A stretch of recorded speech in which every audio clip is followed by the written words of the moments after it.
예수님은 무엇과 비교해도 뒤짐이 없는 가장 뛰어난 우리의 구원자시요 지도자시다 말씀할 수 있습니다. 천사와 비교해도, 율법과 비교해도, 심지어 모세와 비교해도 결코 뒤지지 않는 그런 분이십니다. 우리와 함께 거하시면서 하나님의 구원과 온전한 안식과 하나님의 평강을 선물하셨습니다. 이런 예수님께 있어서 그 중에서도 가장 탁월한 점이 있다면 그는 우리를 형제로 맞이하기 위하여 우리 가운데 오셨다는 데 있습니다. 우리 가운데 오셔서 어떻게 하면 하나님의 복을 받을 수 있는지, 어떻게 하면 하나님처럼 살아갈 수 있는지, 어떻게 하면 하나님께로 나아갈 수 있는지를 직접 보여주시고 가르쳐 주셨습니다.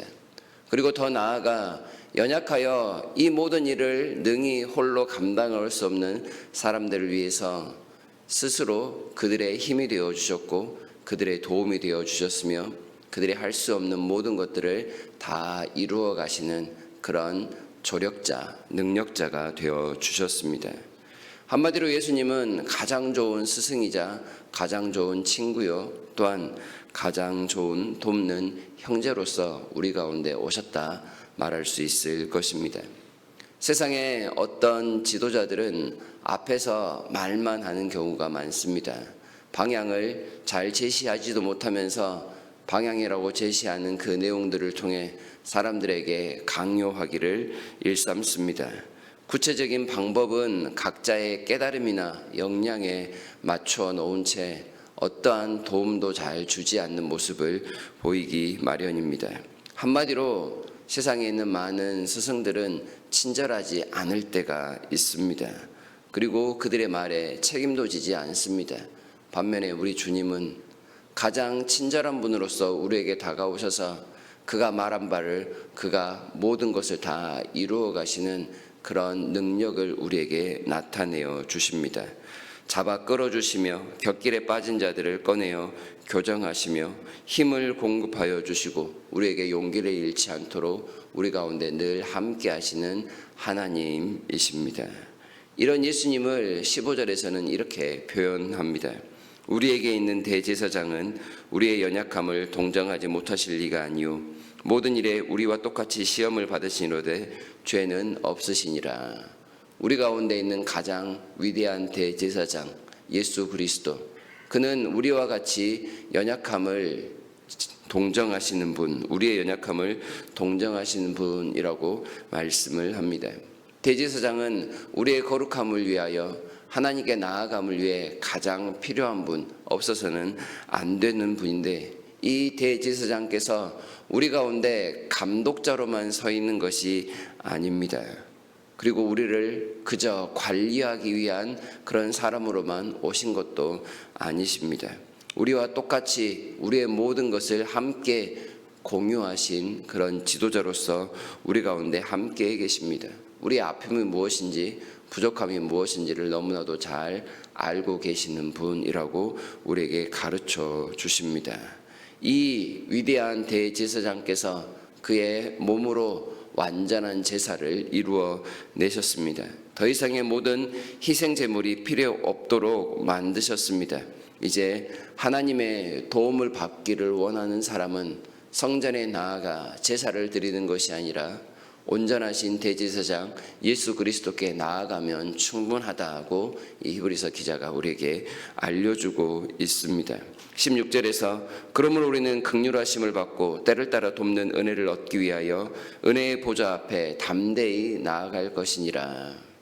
하나님의 은혜를 구하기 위하여 누구 앞에 갈 것인가?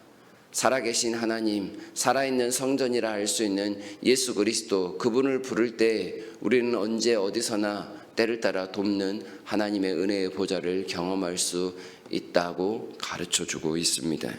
하나님은 언제나 예수 그리스도를 통해 우리와 함께 하시는 분, 언제나 하늘 보고를 여시고 우리에게 마음껏 도와줄 수 있는 분임을 우리에게 분명히 알려주십니다.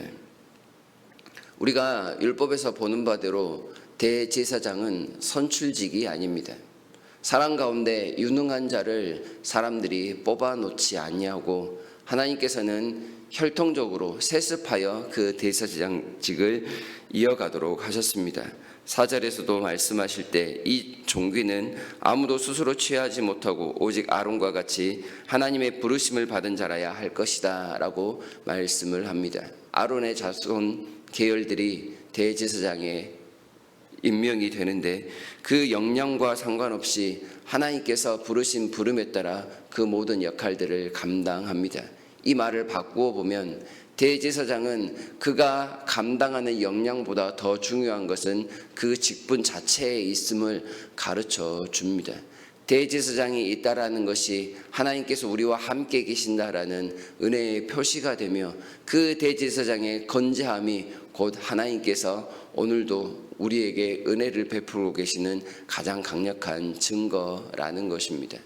사람이 뛰어난 역량을 통하여 많은 이들에게 도움을 줄 수 있지만 그것보다 더 중요한 것은 하나님이 우리와 함께 하시는 것, 그것임을 대제사장이라는 직분을 통하여 우리에게 알려주시는 것입니다.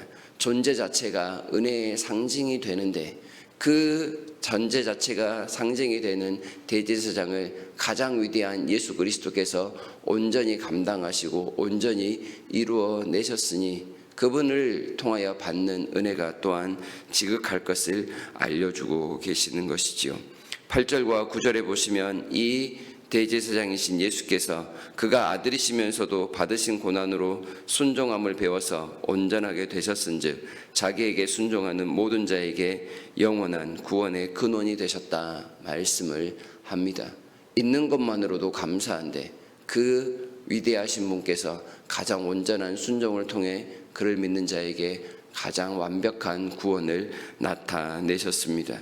그러니 우리에게는 대제사장이신 예수 그리스도만으로 온전히 거룩해질 수 있고 하나님을 볼 수 있으며 하나님을 경배하기에 충분하다 가르쳐 줍니다. 안식을 누리고 거룩해지고 은혜의 보좌를 위해서 다른 그 어떤 것도 필요하지 않습니다. 오직 예수님 한 분이면 충분하다고 알려줍니다. 그런데 이 대제사장이 4장 14절을 보시게 되면 승천하셔서 하늘에 계시다라고 말씀을 하고 계십니다.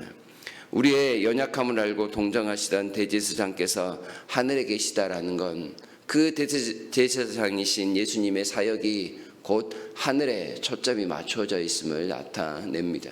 우리 가운데 형제로 오신 예수 그리스도의 방향성은 이 땅 가운데 우리에게 완벽함을 선물하기 위함이 아니라 하나님 나라에서 하나님과 동행하기 위한 목적으로 이 땅 가운데 오셨음을 우리에게 궁극적으로 말하고 있습니다.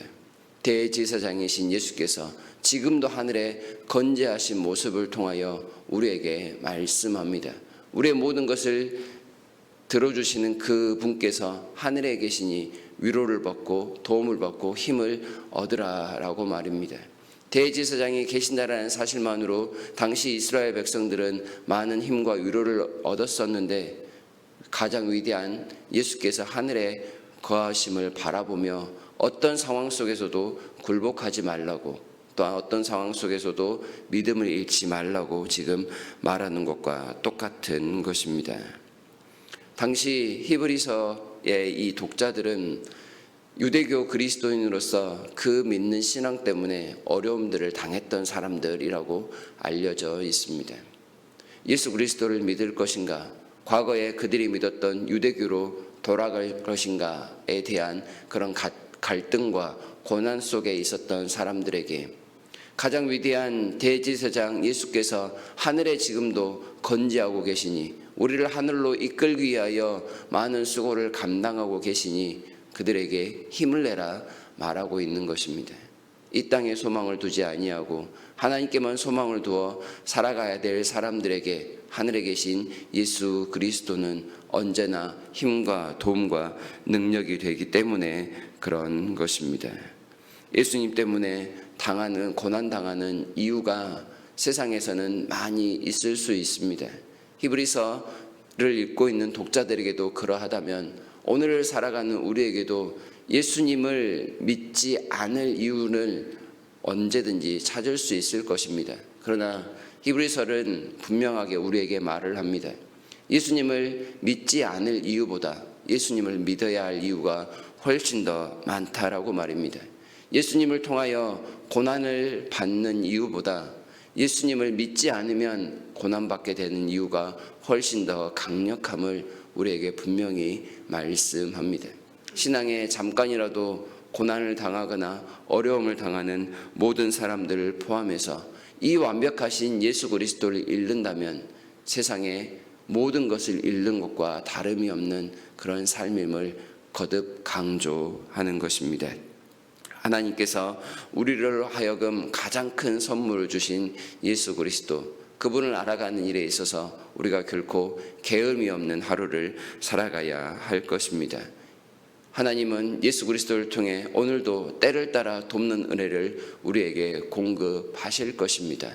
때를 따라 돕는 은혜, 우리를 가장 잘 아시고 우리와 늘 함께 하시는 분만이 함께 하실 수 있는, 나타내실 수 있는 가장 고귀한 선물을 우리가 받고 누리고 있다는 사실을 기억하시면서 그 은혜 앞으로 오늘도 담대히 나아가 간구하는, 깨어 기도하는 하루의 삶을 살아가시기를 진심으로 바랍니다.